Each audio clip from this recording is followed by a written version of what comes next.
Good morning. Today I want to discuss two major series about international relations, realism and liberalism. This series offer different perspectives on state behavior, particularly in terms of conflict and cooperation. They also have distinct assumptions about human nature, power, and international institutions, which shapes their views on global stability. Finally, we will consider whether this assumption remain relevant in addressing modern challenges like climate change and cybersecurity. Uh, about realism. Realism is based on the idea that the international system is anarchic, meaning there is no natural authority above states, and because of the states must rely on their own power to survive. Key assumptions of realism include first, human nature. Realists believe that humans are naturally selfish and driven by competition. This means states also act in their own self-interest in seeking power to protect themselves. Second is power politics. Realists argued that the international system is defined by the struggle for power. Stronger states dominate weaker ones, and the war is always a possibility. Number three is security and survival. Because there is no global government, no to enforce rules, states must build strong militaries and form alliances to ensure their survival. Limited role of institutions. Realists believe international organizations like the United Nations have a little real power. States will only follow international laws when it benefits them. From a realist perspective, conflict is inevitable. Even when states cooperate, they do so out of necessity rather than trust. Realists view diplomacy and treaties as temporary solutions that can break down when power balances shift. Liberalism, cooperation, and institutions. Liberalism offers a more optimistic view of international relations. It argues that states can work together to achieve peace and stability. Key liberal assumptions include first is human nature, because liberals believe humans are capable of cooperation and progress. This means states can build trust and work together to solve problems.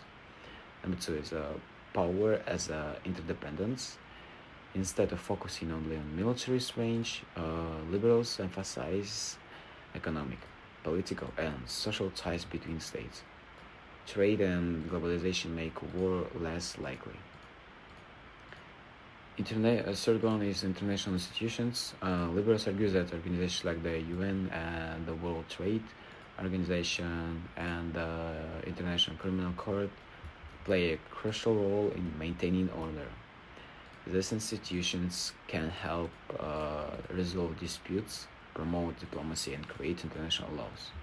The first one is democracy and peace, because the democratic peace theory, KD and liberalism, suggests that democracies are less likely to fight each other. Free societies are more likely to resolve conflicts peacefully. So, unlike realist liberals believe that cooperation is possible. Diplomacy, trade, and international agreements can lead to lasting peace. They see global governance as a way to reduce conflict and increase prosperity. Which theory is more relevant today? I think both realism and liberalism offer valuable insights, but their relevance depends on the issues at hand. Let's consider how they apply to modern global challenges. For example, climate change. Realists see climate change as a secondary concern compared to national security. They argue that states will only address environmental issues if it benefits their power and survival. Liberals, on the other hand, emphasize that international cooperations agreements like the Paris Climate Accord show how states can work together to fight climate change. Cybersecurity. Realists argue that cyber threats are a new form of power struggle. States engage in cyber warfare to gain an advantage over rivals, just like traditional military conflicts. Liberals believe that international regulations and cooperation between governments, businesses, and tech companies can help manage cybersecurity threats. So, in conclusion, realism and liberalism provide different ways to understand state behavior. Realists focus on power and conflict, while liberals emphasize cooperation and institutions. Both theories help explain international relations, but their relevance depends on the issue. In today's interconnected world, liberal ideas of cooperation seem crucial for understanding challenges like climate change and cybersecurity.